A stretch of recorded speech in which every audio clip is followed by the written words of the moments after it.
Hi guys, this is freelancer Siddiqur Rahman. Welcome to my new another video. So আজকের ভিডিওতে আমি আপনাদেরকে দেখাবো কিভাবে one of the most popular YouTube based tools video কিভাবে install করবেন বা আপনার YouTube এর সাথে কিভাবে কানেক্ট করবেন। So let's get started. প্রথমে আমরা এখানে সার্চ করব VDIQ extension VDIQ extension search দেওয়ার সাথে সাথে আমাদের এই যে VDIQ extension from web এটা চলে আসছে। সো এখানে এটা এই যে সেকেন্ড লিংক আমরা এখান থেকে যদি দেখে যাই এখানে এটা হচ্ছে তাদের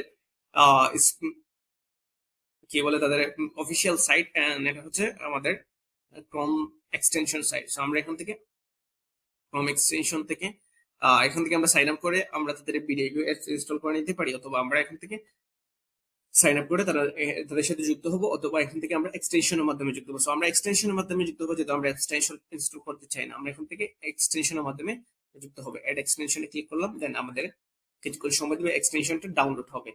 সো এক্সটেনশনটা ডাউনলোড হওয়ার জন্য আমরা অপেক্ষা করি, কি হয় দেখি কতক্ষণ সময় লাগে। সো এই জন্য এর মধ্যে আমি আপনাদেরকে একটি কথা বলতে হচ্ছে যে আসলে এসইওটা যে আপনি এসইও করে ফেললেন আর আপনি ইউটিউবে র্যাঙ্ক করে ফেলবেন বা 100% না, একটা বিষয়টা হচ্ছে যে আপনার কতটুকু আপনি ভিডিওটা এফোর্ট দিচ্ছেন, ভিডিওটা আপনার কতটুকু আপনার জন্য হচ্ছে যে এসইও কোনো আসলে যদি আমরা যদি ইউটিউবের যারা অনেক ইউটিউবে ভিডিও পেয়েছি যারা ইউটিউবারদের ইউটিউব অথরিটিকে জিজ্ঞেস করছে যে ইউটিউব এসইও কি আসলেই খুবই উপকারী নাকি ইউটিউবে আসলে কি ভিডিও ভাইরালের জন্য কাজ করে, তারা বলছে সম্পূর্ণরূপে না।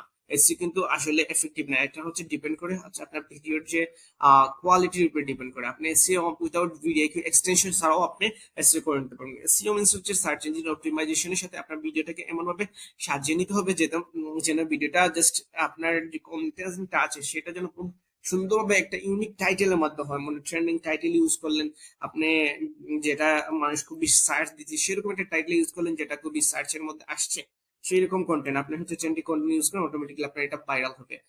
এটা না হওয়ার কিছুই নেই। সো আমি এটা বলছিলাম যে বলতে বলতে একটা জিনিস বলি যে এখান থেকে হচ্ছে আমরা এক্সটেনশনটা অ্যাড হয়ে গেছে। সো আমরা দেখলাম কিভাবে এক্সটেনশনটা অ্যাড করতে হয়। তারপর হচ্ছে অলরেডি আমাদের এক্সটেনশনটা অ্যাড হয়ে গেছে, এখান থেকে আবার আমরা চাইলে রিমুভ করে নিতে পারি। তারপর এই যে এক্সটেনশন এখান থেকে আমরা ম্যানেজ সেকশন থেকে আমরা এটাকে পিন করে রাখবো, এখান থেকে আমরা এটাকে পিন করে রেখে দিলাম।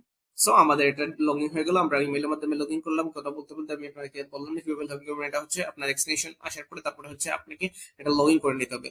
সো লগ ইন করে নেওয়ার পরে এখান থেকে যদি আমরা এখন আমাদের ইউটিউব স্টুডিওতে যাই, দেখুন আমাদের এটা চলে আসছে, এই যে আমাদের এখান থেকে চলে আসছে আমাদের এখানে। আমরা এখান থেকে আমরা যে কোনো একটা ভিডিও যদি আমরা ক্লিক করি আমরা দেখতে পারবো এখানে তাদের এসইও কি রেশিও গুলো আমাদেরকে তারা শো করতেছে। সো আমরা একটু সময় নেব, দেন আমাদেরকে তা দেখিয়ে দিবে।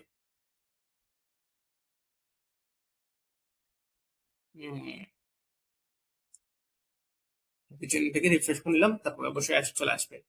যেহেতু আমরা এটাকে ইনস্টল করা শেষ এবং পিন করা শেষ, এই যে আমাদের ভিডিওকে এক্সটেনশন দিয়ে দিয়েছে, তার অ্যাড হয়ে গেছে। সো এখান থেকে আমরা এখান থেকে যে কোনো চ্যানেলের এসইও সেকশনটা আমরা চেক করে নিতে পারি। আসলে একটু ডিপেন্ড করে যে আপনি যে এক্সটেনশন ইউজ করবেন আপনার জন্য আসলে উপকারী কিনা, জাস্ট এটা শুধু যে আপনি সহযোগিতার জন্য এটা ব্যবহার করবেন, আর কিছু না। এসি করলে যে আপনার ভিডিওটা ভাইরাল হয়ে যাবে তার কোনো মানে নেই। আপনার ভিডিওটা যদি কিছু না থাকে মানুষ অবশ্যই লং টার্ম দেখবে না, যদি মানুষ কিছু না কিছু এই ভিডিওর মধ্যে খুঁজে বা অবশ্যই মানুষ ভিডিওগুলো দেখবে এবং সেই ভিডিওগুলো চ্যানেল অটোমেটিকলি গ্রোথ করবে। তো আশা করি বুঝতে পারছেন। আর যদি ভিডিওটা আপনাদের জন্য উপকারী হয়ে থাকে অবশ্যই চ্যানেলটা সাবস্ক্রাইব করবেন এবং ফেসবুক থেকে দেখলে অবশ্যই পেজটা ফলো করবেন। Thank you so much, have a good day.